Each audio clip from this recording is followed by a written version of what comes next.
أعوذ بالله من الشيطان الرجيم بسم الله الرحمن الرحيم الحمد لله وكفى وصلاة وسلاما على رسوله المصطفى وعلى آله وصحبه ومن اتبع هداه ربنا لا تجعلنا فتنة للقوم الظالمين ونجنا برحمتك من القوم الكافرين أما بعد فقال المصنف رحمه الله تعالى فصل قال لا صلاة في الاستسقاء yağmur tilashda namoz o'qish yo'q dedi. Bu hozir udul istisqoga munosib ahkamlarga kirib ketdi.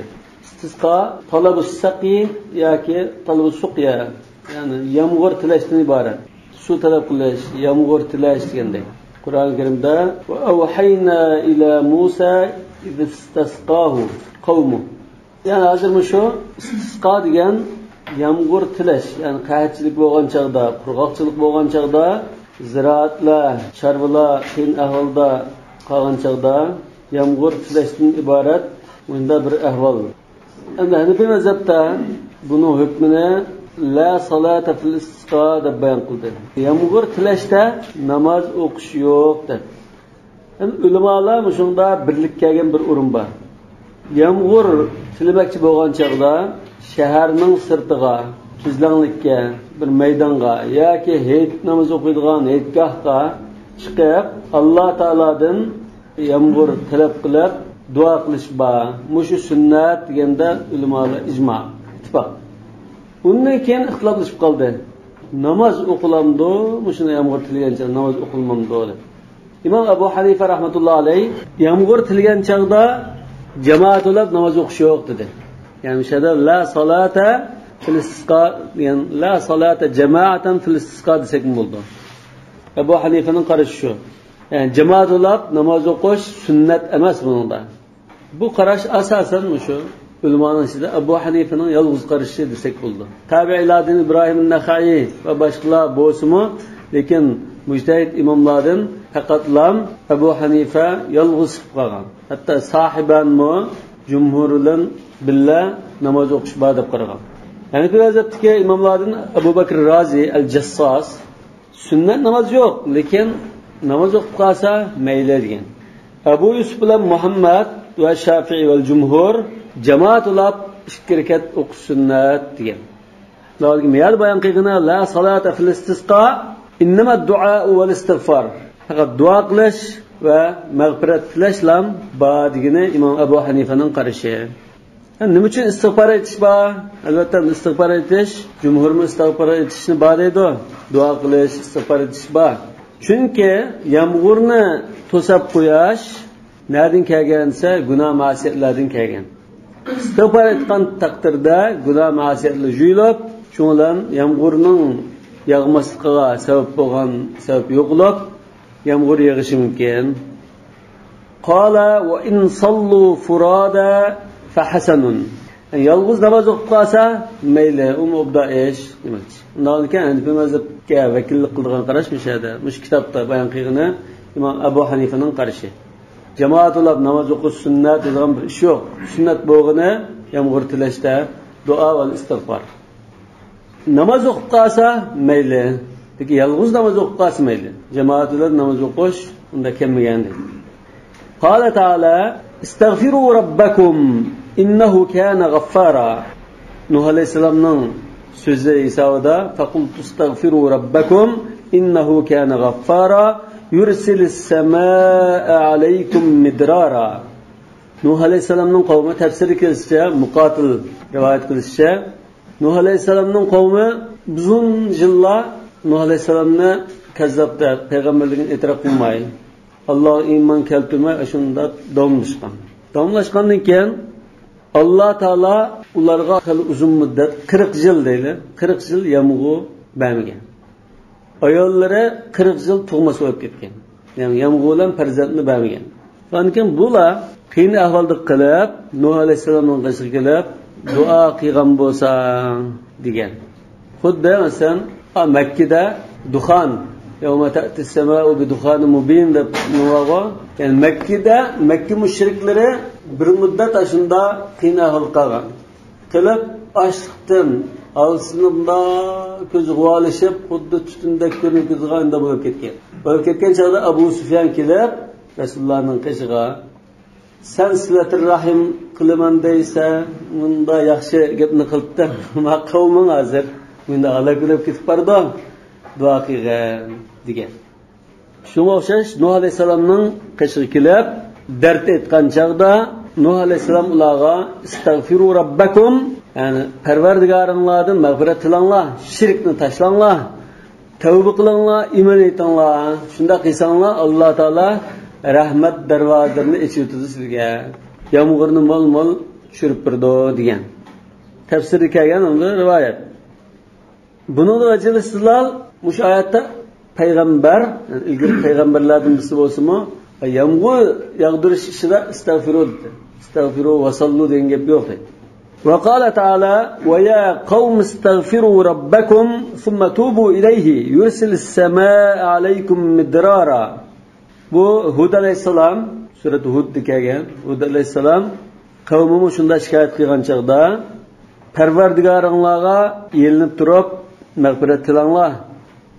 Iymon etish bilan mag'firat tilanglar. Shirkdan tavba qilib mag'firat tilanglar. Thumma tubu ilayhi. Alloh taolaga tavba qilib qaytib, buningdan boshqa ibodat qilgan cho'qingan har qanday but va kazadan bizar ekanliklarini e'lon qilinglar. Shuna qilsanglar, nima bo'lmoqchi? Yursilis samaa alaykum midrara. Osmondan mo'l yomg'ir yog'dirib turadi. Yoki mo'l yomg'ir tushirib turadi. Sama degan so'zni osmon desak bo'ldi, bulut ya yomg'ir degan ma'noda tushunish mumkin. Ana mush oyatlarda allaqa irsalal matari bil istig'for. Yomg'irni tushirib berishni nimaga bog'lab qo'ydi? Istig'forga bog'ladi. Namoz degan gap yo'q. Bu hech bo'lmasa shar'un man qablana, shar'un lana degan qoidaga chiqib qoladi. Bu oyatdan kelgan dalil. Hamda hadisdan dalil.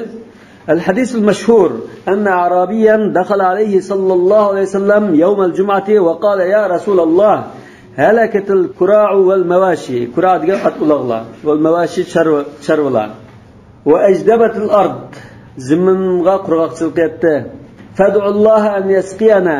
أهوال مشو شوها دعاء قيغم بوسلا الله تعالى بزي يمو يغدر قيغم بوسلا فرفع يديه ودعا. Bu çağda Rasulullah sallallahu aleyhi ve sellem cuma hutbesini so'zlayotgan chaq, minbardagi chaq. Ne diqqat qilsanglar, ma duoda qo'l ko'tarish masalasi bor. Rafa yadayhi va da'a. Yani mushu o'rinda Anas radhiyallohu anhu Buxoriyda kelgan hadisda kana an-nabiy sallallohu alayhi vasallam la yarfa'u yadayhi fi shay'in min du'a'ihi illa fil istisqa. وإنه يرفع حتى يرى بياض إبطيه. İstisqadan başqa ahvaldagi duoda qo'lini ko'tarib baqmagan. Mush hadisga asosan ba'zi ulamolar istisqa, mush Anasning degan bo'yicha, yana jangda Uhudda igiz ko'tarib Abu Bakr esqoldi-ku, Allohumma intahlik hadil asaba falan tu'bada fil ardi abada degan chaqda.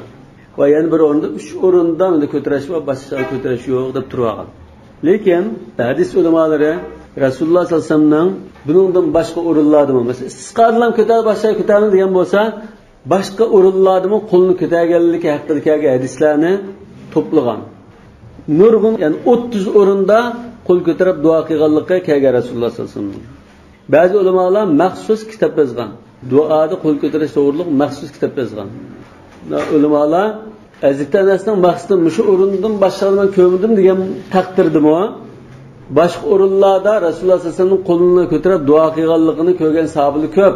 Undan keyin man alima hujja ala man lam ya'lam. Endi hadisning davomiga kelsak, qala Anas radhiyallohu anhu was-samaa'u. Hadisning davomida Anas radhiyallohu anhu Arabiy kirdi, Rasululloh minbar turgan chaqda yomg'ir talab qilib bergan bo'lsalar degan chaqda was-samaa'u ka'annaha zujajatun laysa fiha qaz'atun. Shu chaqda osmon süzük, eynekdek. Uningda bir parcha cho'ng bo'lsin yo kichik bo'lsin bir parcha bulut ko'rinmagan chaq. Fanasha'at sahabatun va matarat. Darhol subhsiz holatda Rasululloh shunda duo qildi, shu hamon bir bulut shakllanib lam shaqrab yomg'ir yog'ib ketdi. Hatta innar rajula al-qawiyya la tahummuhu nafsuhu hatta aada ila bayti. Hatta ravris qavul mazmut kishilarmi uyimga qandoq qaytib olaman deb g'am yeb ketdi. Tahummuhu nafsuhu g'am basib oldi degan ma'noda. Wa ta'ifatun qad ahammatuhum anfusuhum. Thumma anzala alaykum amanatan nu'asa yaghsha ta'ifatan minkum wa ta'ifatun qad ahammatuhum anfusuhum. Yani o'zining jini bilan qoldi demak. Wa mutirna ila al-jum'atil qabila. Shu yaqqancha to'xtamay kelar jumaga qadar yig'ivadi, to'xtamadi. Bu bir dalil. Endi mushu hadisda, bu sayinda kelgan hadis. Mushu hadisda Rasululloh sollallohu alayhi vasallam minbardan tushib, chikirkat salatul istisqo o'qiganmi, siyoq. Shu juma xutbasini tamomlab bo'lib, tushib juma namozi o'qigan. Abu Hanifa'ning dalili mushu. ولأنه صلى الله عليه وسلم صلاها مرة وتركها أخرى فلا تكون سنة. Yani bunun kirişi ilgiri Abu Hanife ayetten delil keltirdi, hadisten seyyedisten delil keltirdi ama bunundan başka yani deliller var. Mesela Amr ibn Şuayb an abihi an ceddihi enne Nebiye sallallahu aleyhi ve sellem istasqa fekala Allahümme isqi ibadak ve behaimek ve enşur rahmetek ve ahyi beledekel meyyit. Bu Abu Davud rivayet kılgan. Bunda namaz okudu deyin gap yok dedi. Ma kitapta bayan kılgan minberde turup dua kılgan ahvaldı mı? Namaz okugan ahval yok. Eğer namaz oku sünnet diyen bolsa Resulullah şu namaz okuyup onundaki hutbasında olmazsa andın cuma okuyup demek için. Yani bir delil Ka'b ibn Murra radıyallahu anhu dedi, "Ca'a raculun ilen nebiyyi sallallahu aleyhi ve sellem fekale ya Resulallah istasqillah." فرفع يديه فقال اللهم اسقنا غيثا مريئا مريئا degan sinishlik, ziyanlilik bo'lmaydigan, foydaliq demak. Foydaliq yomg'ir yog'dirib baslar, tabaqan umum foydalanadigan ham tabaqan. Ajilan darhol, g'ayra ra'itin kechikmagan holatda, nafi'an g'ayra darin foydaliq qiladigan, ziyanli bo'lmaydigan darhol yomg'ir yog'dirib baslar rivoyat qilgan. Buni Ibn Majah Sunan'da rivayet hadis. Bunun da namaz okuduğun gap yok. Hem de namaz okudu deb bu rivayetli kelgan. Hadislarda namaz okudu deb keldi. Mesela Abu Hurayra radıyallahu anh rivayet qildi. Anna Nabi sallallohu alayhi vasallam kharaja yawman mustasqiyan fasalla bina rak'atayn bila adan wa la iqama. İbn Abbas'ın bir rivayetinde qala fasalla rak'atayn kama yusalli fil Eid. Endi ular namaz o'qilgan rivoyatlarga tayanda Abu Hanifa oyatga va namoz o'qishni tilg'anmagan hadislarga tayanda. Abu Hanifa jumhur tayyorlar hadislarni sahih dedi. Sahih deb turib, mana sahih bu sahih. Endi ikkisiga qaraydi. Buning natijasi nimani bildirdi? Rasululloh bir qatim o'qib, ba'zida o'qib, ba'zi o'qimaganligini ko'rsatdi. Ya'ni hadisning mazmuni sallaha marra va tarakaha ukhra. Gayda o'qidi, gayda o'qimadi degan gap. Undan keyin namoz o'qish sunnat bo'lmaydi. Agar sunnat bo'lsa, buni tark qilmaydi. Hech bo'lmasa sunnat ko'p ahvollarda o'qib bir tark qilgan bo'lsa sunnat bo'lsin, ammo tashlamagan bo'lsa vojib bo'libdi. Va Umar radhiyallohu anhu yana Abu Hanifaning dalili Umar radhiyallohu anhu yomg'ir tilab Abbas radhiyallohu anhu ni duo qildirib yomg'ir tilgan. أنه استسقى بدعاء العباس يعني بخاري ذكر أن عمر بن الخطاب رضي الله عنه كان إذا قحطوا استسقى بالعباس بن عبد المطلب فقال اللهم إنا كنا نتوسل إليك بنبينا فتسقينا وإنا نتوسل إليك بعم نبينا فاسقنا قال فيسقونا. Bu Buxariyda va Muslimga rivoyatlar. Lekin bunda shu duo bilan lam kifoyalanganligini ko'rsatdi. Namoz o'qish yo'q demakchi. Hamda Abbas radhiyallohu anhu minda duo qilgan esa, batning ostida qala Allohumma innahu lam yanzil bala'un illa bidanbin va lam yukshaf illa bitawbatin wa qad tawajjaha al-qawm bi ilayka limakani min nabiyyika وهذه أيدينا إليك بالذنوب ونواصينا إليك بالتوبة فاسقنا الغيث فأرخت السماء مثل الجبال. أين دعاء قيلان كان أسمان تغدك يعني أشلك قوة كندك يمغرن قوة تدين حتى أخصبت الأرض وعاش الناس شو ملصق لكتان مش واقعك تمو عمر رضي الله عنه عباسنا دعاء قاسلا دب يمغر تريان شغدا عباس دعاء قيلان نماز وقشين يبيوك تدين بما أبو حنيفة دليلا وقال يعني عمر رضي الله عنه لقد استسقيت لكم بمجاديح السماء التي يستنزل بها الغيث. بعضا نماز وقش روايتنا الله namoz o'qimillig'i bu yomg'ir tilashimizda namoz o'qimilliya degan chaqda Hazrat Umarga Hazrat Umar ular javoban men sizlarga yomg'ir tushirilgan osmonning haqiqiy cho'lponlari bilan yomg'ir tilidim dedi. Yani bu cho'lponlardan kelgan majadih degan mijdahning ko'pligi. Mijdah degan osmondagi yulduzlar degan ma'noda. Bu yerda bir o'xshatish bor. Arablar Aşpalani yulduz bilen yağmur yağıdı. Mutirna binav kadar ma yulduzning sababidan yağmur yağdırıp verildi dediğin de etiqad battı cahiliyette.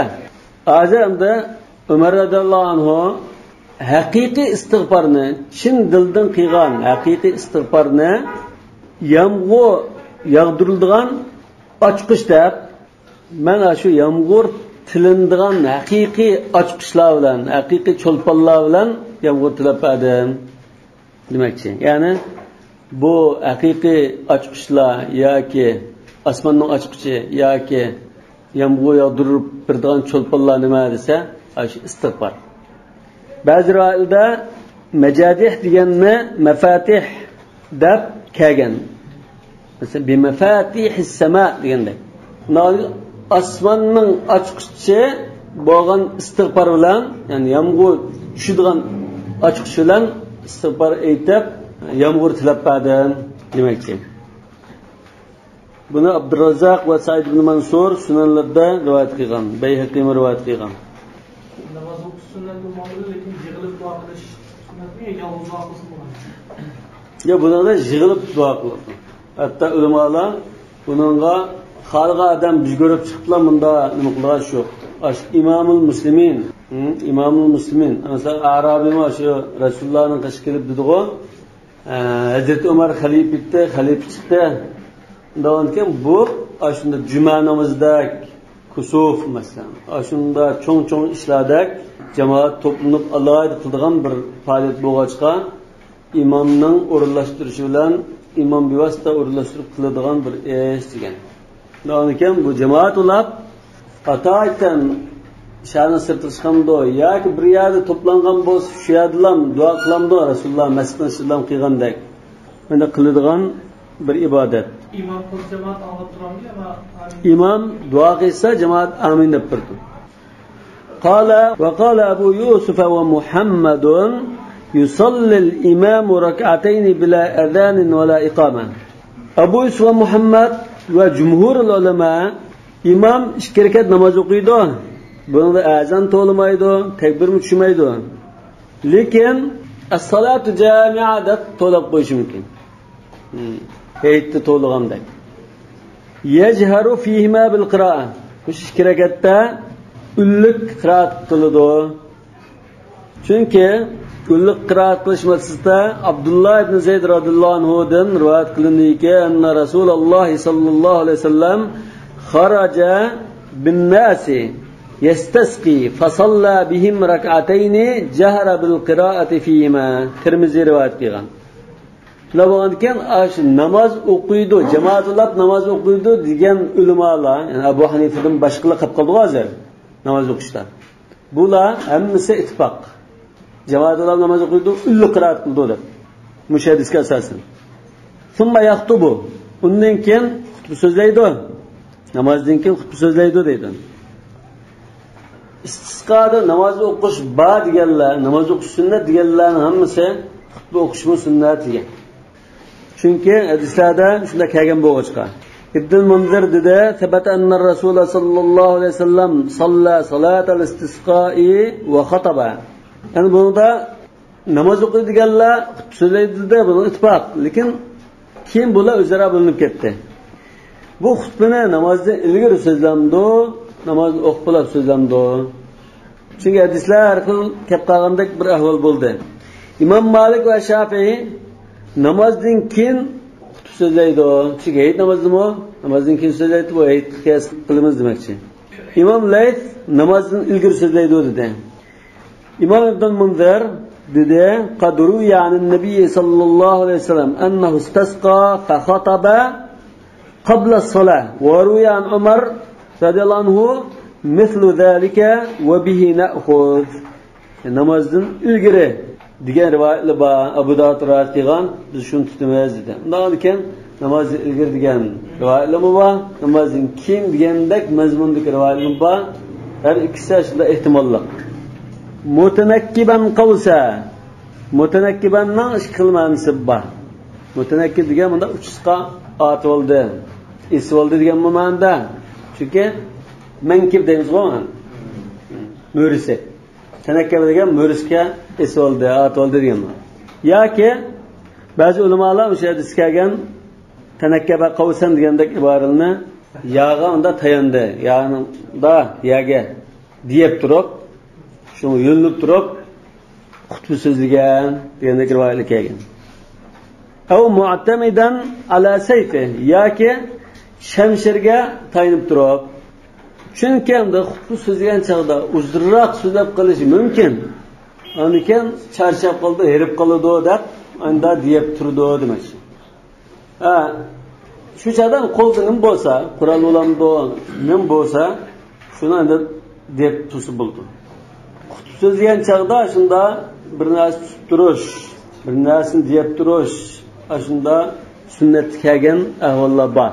Shuni bizning diyorimizda bir kaltak va shunda o'qiydi. Bu hech bo'lmasa-da bir tarafdan xuddi xalifaga vakillik qilgan bir mansablik bir imomlikni, bir huquq, ya'ni buni bildirsa, ya'ni bir tarafdan xutba so'zlagan chaqda imomning qo'li u yoqda yo'qlab yursa bo'lmaydi. Qo'lini bir joyga bog'lashyapti. Yo'da masalan minbardan keyin musli tutib turdi. Ya mikrofon tutsa bir qo'ldan uni tutib turdi. Xutba so'zlagach qo'li bir joyda yursa bo'lmaydi. Warawa ibn Kasin an Muhammad. Ibn Kasni biz Muhammadning shogirdi dedik. Imom Muhammaddan bunda deganligini rivoyat qildi. Annahu yukabbiru ka takbiril Eid. Endi ko'pincha ulamolar bu nimaga qiyos qildi-ku? Hayit namoziga o'xshatdi. Imom Muhammad hayit namozida shunda ortiq takbirni tushirdi.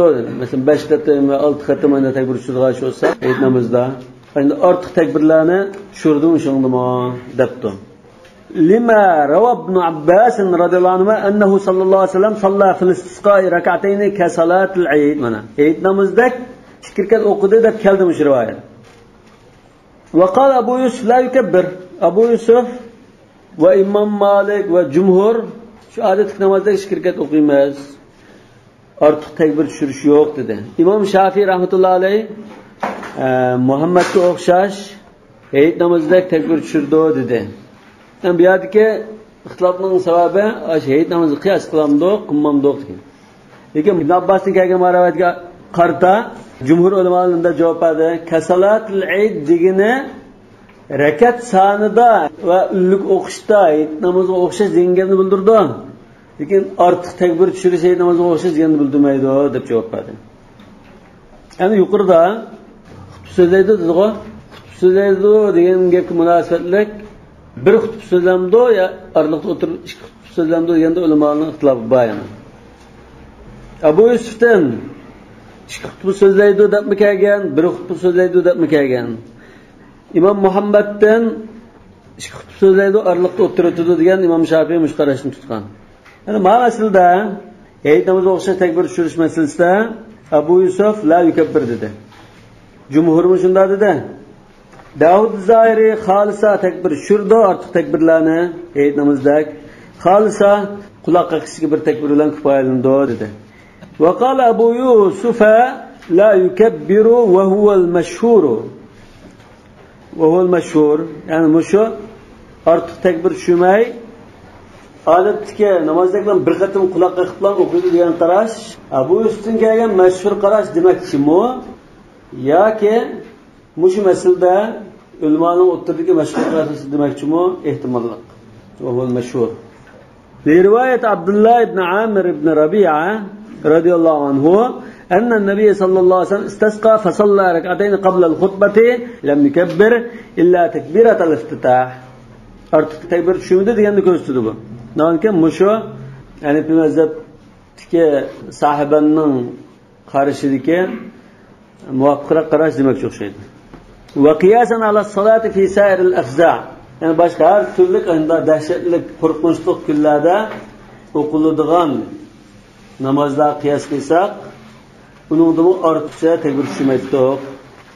Hala ve yestakbilul kıblete bid-dua. Yani hazır cemaat qarab turib xutba so'zladi. Xutba so'zlab bo'lgandan keyin duo qilmoqchi bo'lganda imom o'rlab qibla tarafga yuzlandi deydi. لأنه سنة في الدعاء. Çünkü duada kıble tarafga yuzlanish bor. Aslında bir qoida bor. Ve yuqallibu ridaahu. Tonini o'riydi deydi. İmamlam o'riydi. Jamoat o'rmaydi. Yuqallibul imamu ridaahu. Nima uchunsa lima ruyannahu sallallohu alayhi vasallam qallaba ridaahu. Çünkü sayinda qallaba ridaahu va salla rak'atayn degandek rivoyatlar kelgan. Qallaba.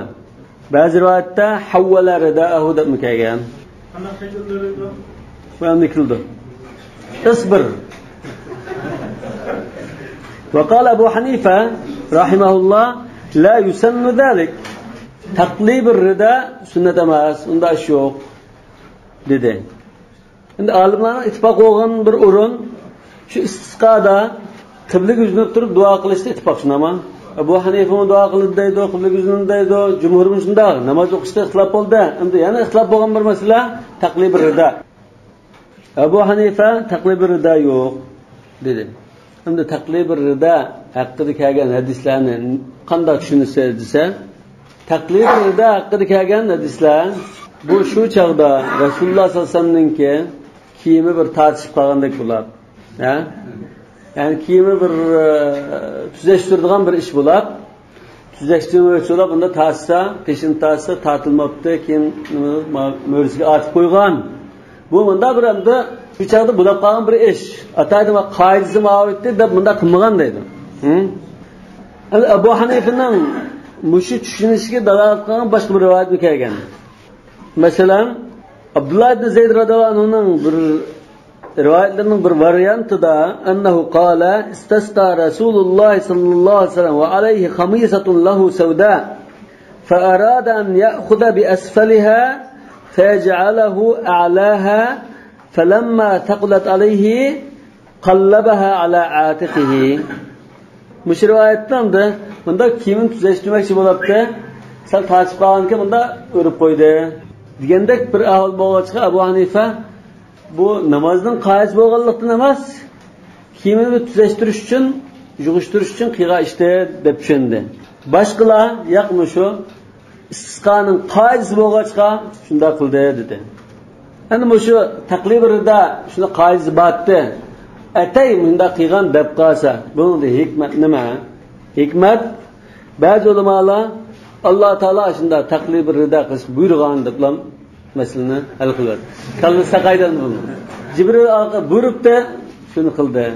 Shuni Rasululloh qilganda qilamiz. Ba'zi ulamolar ash qurg'oqchilik, qahatchilikni mo'lchillikqa aylantirish, o'ritish umid qilinib, yoki yaxshi palanish uchun unda qilgan deb tushundi. Alloh taolo buyurgan va payg'ambarlar qilib bo'lganki uyda o'qiydi, sahobalarga manda qilgan. Ya shu Rasululloh o'zining ish harakati bilan o'rgatgan shuni. Va qallaba ridahu bo'lgandan emli ko'rsatib o'rgatgan desak bo'ldi. Chunki Rasululloh hamma narsani so'z bilan o'tish kerak emas.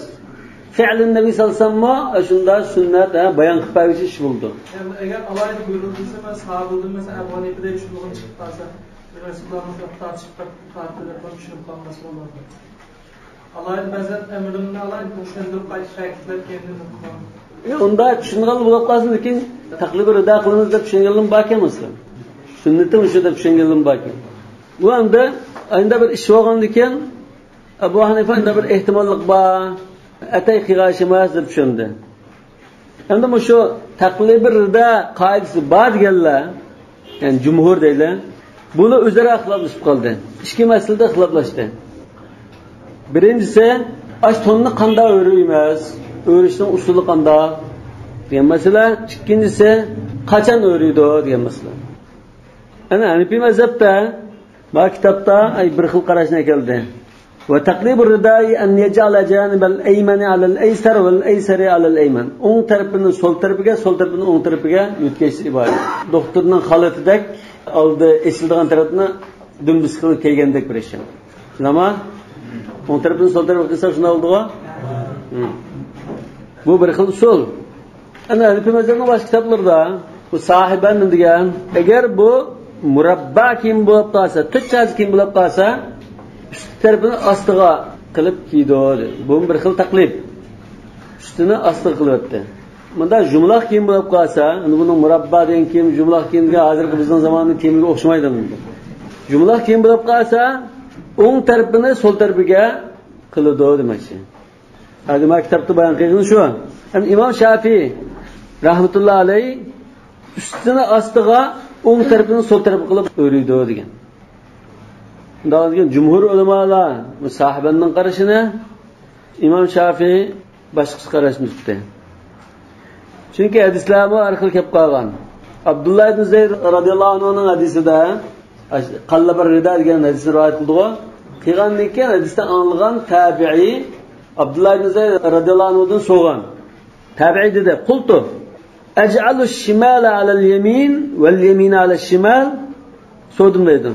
Aj'alu ash-shimala 'ala al-yamin wal-yamina 'ala ash-shimal am aj'alu a'lahu asfalahu deb so'rsam, qala bal ij'al ash-shimala 'ala al-yamin wal-yamina 'ala ash-shimal.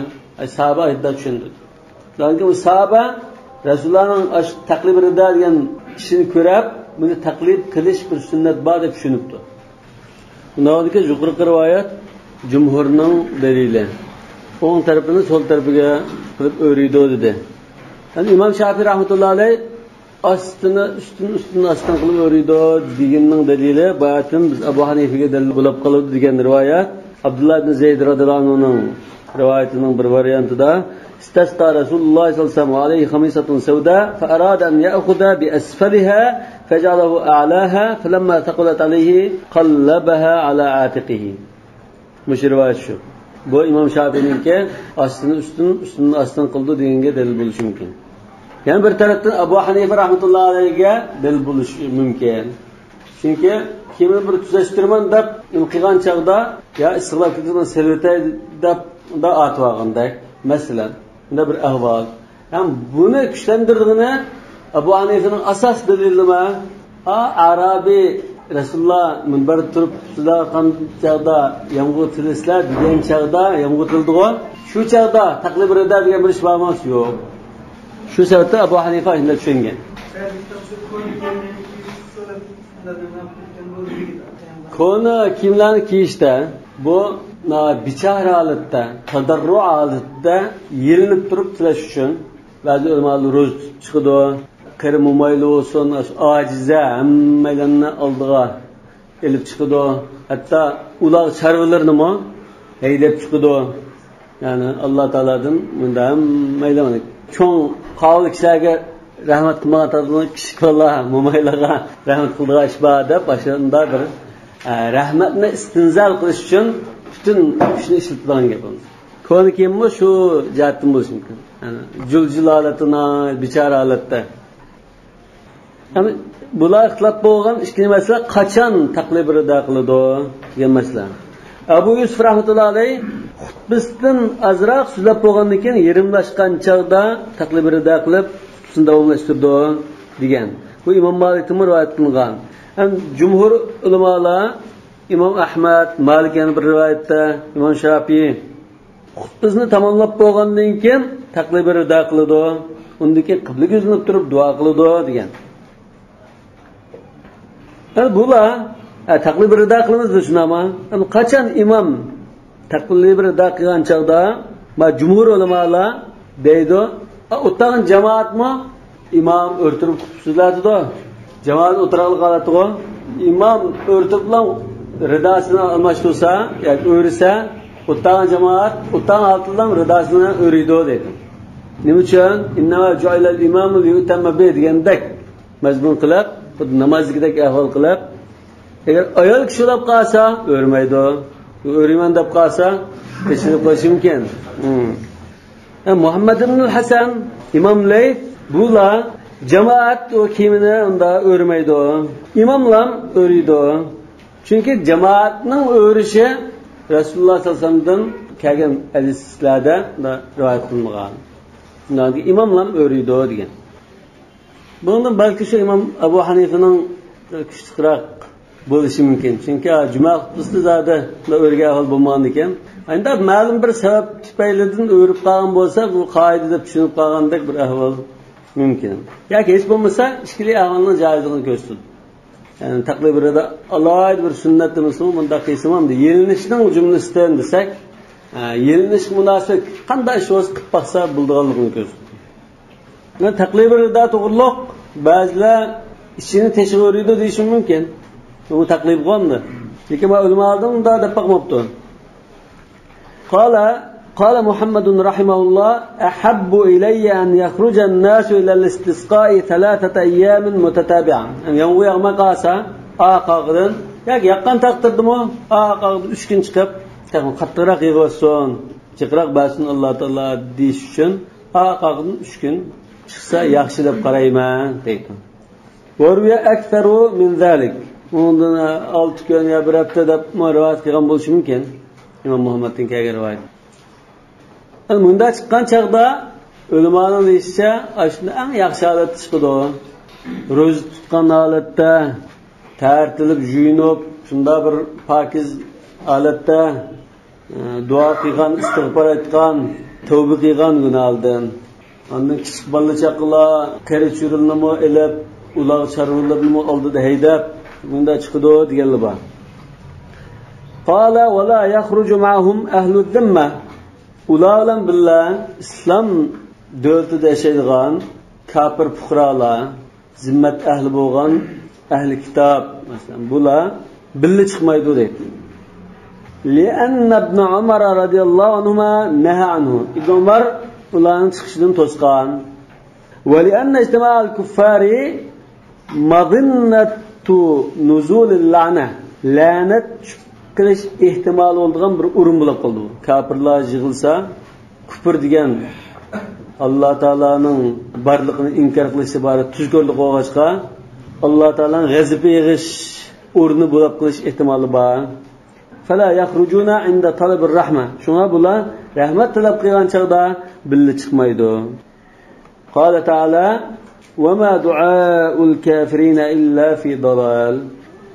Aslida bu ahli zimmanimi mesela bir hadisde diyor fi kulli zat kabidin ratbatin ajrda. Hiç bulmasam da aqalli tadı bahime qatarda hisoblasaqmi bir jalliqqanmi bu? Alaysat nafsa bir nafsin inson deyli. İnsan bo'lsa bir jalliq. Davab kal an'am bal hum adall. Larga aslida bu mashunda ochiqlikda qachilik qolsa bu asli rahmat talab qilishga munosib bir ahvol bo'lishi mumkin. Nagi birlari chiqdi desimi bo'ladi. Qala taala va ma du'aul kafirina illa fi dalal. Kafirlarning duolari faqatlam zoya bo'lib ketilgan, ziyonlik keltiradigan duodan iborat degan. Lekin bunda qanday vaqt o'qildi masalan, turbut suv olgandan o'qmayman. Shu turbut suv nereden keladi? Yomg'irdan keladi. Turbuduk su yağmurdan keladi. Yağmur yağmasa turbudun suvi to'xtab qolishni boshlaydi. Sonra ondan nima chiqadigan gap maydonga ko'rib chiqadi. Masalan, Istanbulda yaqinda uzun bo'lmadi. Qisqa o'qib bir hafta to'xtamay yağmur yog'di. Chunki Istanbulninki turbuduk suvlari shu yağmurdan keladi. Hatto Nil daryosidagi musulmi yağmurdan keladi. Bu Hayrat Victoria, shu Etiopiyada, Kenya, shu nimada Tüpülüklerge yağmur uçudu, yağmur ya tumğanken da jığılıp kölçeklerini payda kılıp, ekip şu yerda Nil deryasının beşini şekillendirdi. Demek muşu sumu yağmurdan kelgan. Qanun şu mutlaqo qasqılıq, muşunun qiyasqılıq başqaları tepələrdən nöqtələrdə tükənməgan. Mesela mayada yağmur bak bo'lganda ba'zi yalvar mesela yaşar. Hatta o yağmur afet olup işte yağmur top dişinin qilgan. Seyindeki aşadiste, Arabi kilib dua qilgan bo'lsalar, yana dua qildi. Bir hafta to'xtamay yog'dimi? Yaqqan ekan, to'xtamay yig'ish orqali yo'lni to'slab ketib, eqib ketib, o'yli o'rlib tushib, uloqlama o'lib ketishga boshladi. Qani ekan, yana shu Arabi bo'lishi mumkin. Kilar jumadi kilib, ya Rasululloh harakatul kira val mawashi va suddatul turuq. Yo'lda taqilib qoldi, uyimizga borolmay qoldik, yo'lda borolmay qoldik. Charoli o'lib ketdi, duo qilgan bo'lsa, yomg'ir to'xtatgan bo'lsa. Ya'ni yana Alloh taologa yana duo qildi, yomg'ir to'xtadi. Rasululloh sallallohu alayhi vasallam duo qilgan chog'da Allohumma havalayna la alayna. Ey Alloh bizning va Madinaning atrofiga, sayliqlarga tushirib bersan. Sayliqqa tushganiga asta uning foydasi qilgan gap, ziyonli qilmaydi. Havalayna la alayna degan ekan, Madinaning atrofiga tushib, Madinaga tushmay bulut bunda echilib, Madina xuddi kaljavba dedi. Unda bir ozgaldaklam osmon undalam esib qoldi dedi. Jumla Madinaning usulam ochiq suzuk, boshqa qor bulut bor. Yomg'ir yog'ayotganlar. Hadisda shunda. Shundan ekan, yomg'ir yig'ishqa, yomg'ir tilash duosi qildikmi? Yani yomg'ir ko'p yig'ib, ziyonli qilib ketgan taqdirda yomg'ir to'xtatish uchun duo qilgan. Rasululloh qilgandek. O'xshash bulan. Lekin vaqtda qarning gap yo'q.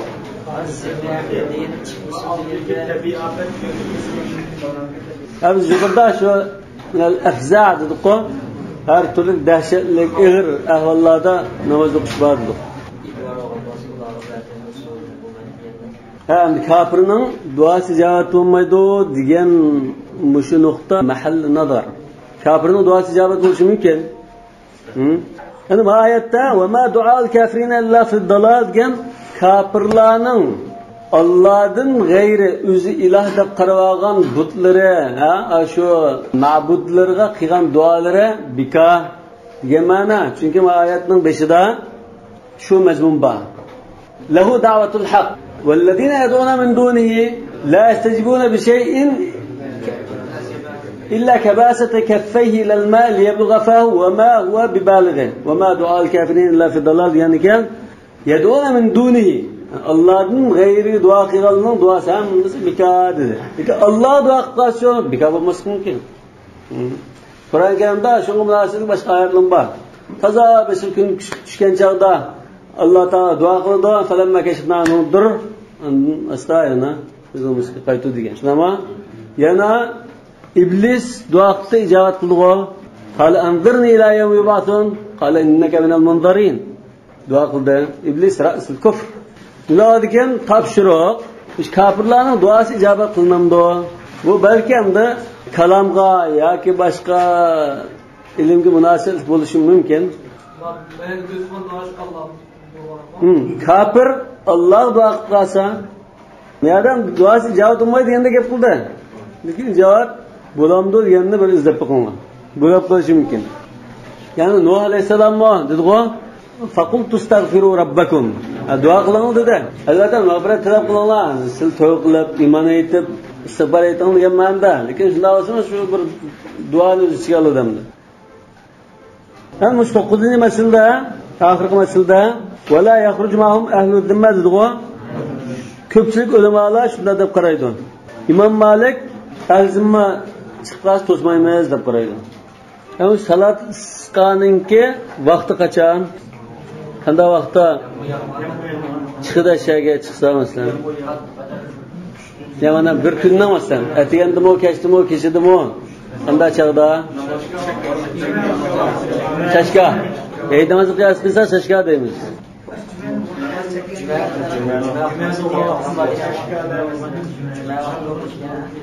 Cuma vaqtin bo'ldi. Mana Imom Shafiy bir vaqtga qasamas. Qanday vaqt qis bo'ldi? Masalan, juma vaqti kelibdi, juma vaqti duo qildi, istisqo qildi.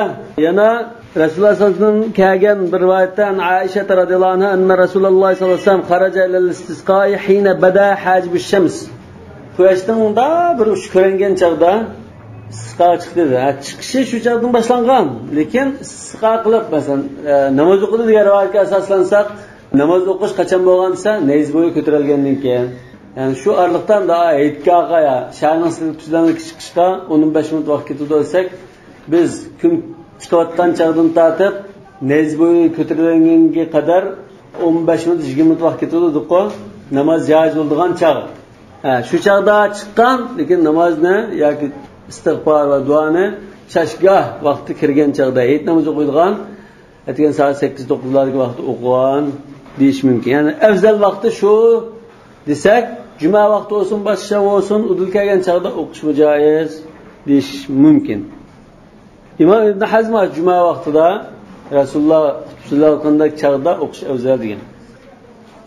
Rasululloh sallallohu alayhi vasallamningki payg'ambar ivatishdan burun sabiy chaqda Abdul Muttalib Rasulullohni chiqib turib, Makkada shu qachib bo'lib ketgan chaqda Rasulullohni chiqib turib yomg'ir tilgan rivoyatlar bor. Ba'zi rivoyatlarda payg'ambarlik kelgandan keyin Abu Talibning zamonida bo'lgan deyilgan. Yoki Abu Talib payg'ambarlik kelishdan burun chiqib yomg'ir tilgan degan bo'lishi mumkin. Abu Talibning Rasululloh haqida degan she'ri Sahih Buxoriyda bor. Va abyadu yustasqal ghamamu biwajhihi thimalul yatama ismatun lil aramil. Va abyadu yustasqal ghamam biwajhihi. Yuzi shuna nurona, nur yig'ib turadigan zot. Shu nurani chiroyi bilan yoki shu Allohning huzuridagi martabasi bilan yomg'ir tilinidir dedi. Bu zot yana yetimlarga boshpana bo'ladigan, tulxutullardan xabar oladigan unda saxovatchi zot demoqchi. Malika Hazrat Umarningki degan so'zlari balki boshini tortib Rasululloh Makkadagi chaqda, kishilta musulmon bo'lmagan chaqlarda Abdul Muttalib va Abu Taliblar shebi keltirib turib Rasulullohni tilgan ahvollarni undan keyin Arabiy kirib duo qilsa, ya Rasululloh dedi-ku, duo qildi, shunda istisqo qilgan ahvollarni ko'rsatsa, keyin anda Rasululloh vafot bo'lgandan keyin Abbas radhiyallohu anhu Rasululloh sallallohu alayhi vasallamning tog'asi etdi. Rasulullohning yaqin dadisining o'rnida deyish mumkin. Zaman Amr rajul sunu abi. Mesela Abu Bakr radhiyallohu anhu xilofat davrida qo'shin o'tgan chaqda Abbasni chiqib duo qildi dedi. Yani Abbas Rasulullohning tog'asi bo'lg'achqa Allohning huzurida Rasulullohning martabasi qanday katta bo'lsa, u tog'asining bir martabasi bo'ldi. Undan keyin ulamolar shu Umar radhiyallohu anhuninki Allohumma inna kunna natawassalu bi nabiyyika fatasqina deb oxirida va inna natawassalu ilayka bi ammi nabiyina fasqina deb bunda istisqo duosi qilganligini bu yerda tavassul degan so'zni burunqi sahoba ikramning zamonida davrda shibi keltirib duo qildirish, ya'ni shuning duosidan foydalanib yomg'ir tilash degan mazmunda tushunildi. Ya'ni buni vasila qilish degan shundan duo talab qilish degan ma'noda. Buning joizligida hamma ulamolar ittifoq. Birisining duo talab qilishning joizligida, ya'ni shu maxluq Allohga duo qilish, nima? Duo qilsizlar, ya duolarni yoditib tursa bizni, duoni unutmaslar degandek, yarim duosini duo qilib qo'ysa degandek, bunda ittifoq hamma ulamolar. Lekin ash kishi hayot bo'lgan taqdirda, ya'ni duo talab qildik biz birisi. Shu bo'lsa hayot bo'lsa, hayot kishidan duo talab, duo qilsa deb. Masalan Rasululloh sallallohu alayhi vasallam Hazrat Umar umr qilaman deb ijozat so'ragan chaqda, ya akhi la tansana min du'aik degan. Yana Uwaysil Qarani bilan uchrashib qolsang, duo qildigan, sen mag'firat tilashni talab qilgan degan. Va Hazrat Umar shuni ko'rishgan chaqda shuni talab qilgan. Yani Rasululloh sallallohu alayhi vasallam ummatidan talab qildi-ku, azandan keyin duo qilgan vaqt, "Is'alulloh liyal vasila." Alloh taoladan menga vasilani tilanglar dedi. Lekin bu hayot kishilardan duo qilib qo'yishni talab qilish bu bir xil tavassul ma'nosida. Yani bu biz duo qilishni talab qilgan kishi o'lik kishi bo'lib qolsa, yoki biz tavassul qilgan kishi o'lik bo'lib qolsa yoki yo'q kishi bo'lib qolsa mishadi. O'lik kishilar bo'lib qolsa biz duo qilib qo'yish buyurilgan, shunami? Biz qabrisini ziyorat qilib, assalomu alaykum ahli diyar minal mu'minin wal muslimin. Nasallohu lana va lakum al-afiya antum as-sabiqun nahnu al-lahiqun degandek duoni qilish buyurilgan. Qilgan shu. Undan duo talab qilinmaydi. Hamda shuning Allohning huzurida bir o'rni martabasi deb ko'z tutib, faloni haq hurmati, faloni zotningki huzurlarida bo'lgan martabasi bilan so'rayma deganda gaplar bo'lib qolsa, faloni haq hurmati bilan so'rayma, ey Alloh mushohidini ravo qilib pasla degandek bunda bir so'rash bo'lib qolsa, ba'zi ulamolar joiz qilinba. At-tawassul ila Alloh bi ahadin min xalqi. Ba'zi ulamolar joiz qilinba. Mesela Al-Aziz ibn Abdussalam joiz deb qirgan. Rasululloh vafot bo'lgandan keyin Rasulullohni shunda tavassul qilib duo qilsak bo'ldi, Alloh taologa duo qilsak bo'ldi. Chunki Rasululloh sayyid valadi Adam. Lekin Rasulullohdan keyin o'lib ketgan boshqalarni avliyo bu deb tilashga bo'lmaydi deb buningga ama bir kishininki hadisini dalil qilgan. Termiziy rivoyat qilgan. Ama kishi shu amalig'ini bir saqaytishga duo qilgan bo'lsalar degan chaqda ya ishkini birini tanla duo qilib saqaytib qo'ysa yoki sabr qilib jannatga erishasa degan chaqda sabr qilay desa, duosan ta'tilib, ta'tilni ra'os ilib mush duoni qilgan. Allohumma inni as'aluka va atawajjahu bi nabiyyika nabiyyir rahmah ya Rasululloh inni tawajjahtu bika ila ربي في حاجتي هذه لتقضى لي اللهم فشفعه فيا degan ekan mushunda bir rivoyat kelgan Tirmiziyda. Imom Ahmad mo mushunda Rasulullohni shifi keltirib bunda Rasululloh vafot bo'lib ketgandan keyingi ahvol bo'lsa Rasulullohni shifi keltirib nuqis buldo deganda qarashlar kelgan. Lekin ulamolar ba'zilar masalan Ibn Taymiyadek ulamolar ya u maxluqlardan birisini tavassul qilishni joiz emas degan. Imom Abu Hanifa va Abu Yusuf rahmatullohi alayhimalar va boshqa ulamolar joiz emas deb qaragan. Deganda bu shu at-tawassul ilalloh bi ahadin min xalqihi bu qarashani kofir deb aytilgan darajaga bunda masala emas. Shu Ibn Taymiyah mo buni shikil qarash va ba'zi ulamolar bo'ldi degan bor, lekin men bo'lmaydi degan qarashni tutaman degan. Imom Muhammad ibn Abdulloh mo Kitab at-Tawhid degan risolasida التوسل إلى الله بأحد من خلقه مسألة خلافية. يعني باش كتابlar مسألة فقهية degan. Hamda Hazrat Umarning hadisida kunna natavassalu ilayka va inna natavassalu ilayka bi ammi nabiyina degan. Natawassal deganning ma'nosi nima desa, bu ash Abbosdan biz duo talab qilib, ash shifi keltirib turib tilaymiz sendan degan bu. Yani bunda Abbos hayot, ama hayotdan duo talab qilishdan iborat degandek mazmun tushungan. Ekan shu masalada tavassul masalasida ba'zi kishilar ya ayyuhallazina taqulloha va butaghu ilayhil vasila degandek oyatlarni burumlab tushunib, aslida bu al-vasila mishada Alloh taolo yaqinlashtirgan vasila nima? Toatlar, solih amallar, nima? Iymon, mushu narsalar.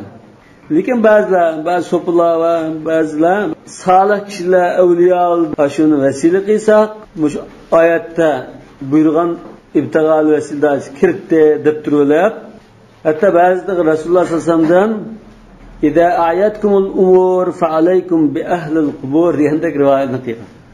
Yoki "Fastaghitu bi ahlil qubur" degandek. Lekin bu hammasi haqiqatdan jiroq, azg'ulliq deylar buni. Ay salata awahumul ghar degan hadisdami shaylan solih amallarni vasila qilib, shuni shifi keltirib deymiz. Vasila qilib deganga shifi shuni tilg'ab turib bunda qilgandim deb Alloh taologa duo qilgan. Bundan ekan bu vasila masalan so'pilar shunda azg'ulliqqa sirib ketganlar va qabrdan bir narsalardan darajada bo'lib ketgan. To'g'ri tavassul nimasi o'sha sayyidisida keldi. Kelgan ekan Alloh taolo uduni astajib lakum degan ekan. Biz o'zimizni bakar xatarga yo'liqtirgan ahmoq bo'lmay. Alloh taolo bu vosita vasila qilsan solih amallarni vasila qilsak masala saqaydi. Ekan ma hadis kelgan natavassul ilayka bi ammi nabiyina degan shu. Shuni shifi keltirib turib, shuni mishaga ekib turib, duo qildirib shuni sana yuzlanib tilaymiz degan ma'noda. Vallahu a'lamu bis-savab. Subhanakallahumma wa bihamdik, ashhadu an la ilaha illa ant, astaghfiruka wa atubu ilaik.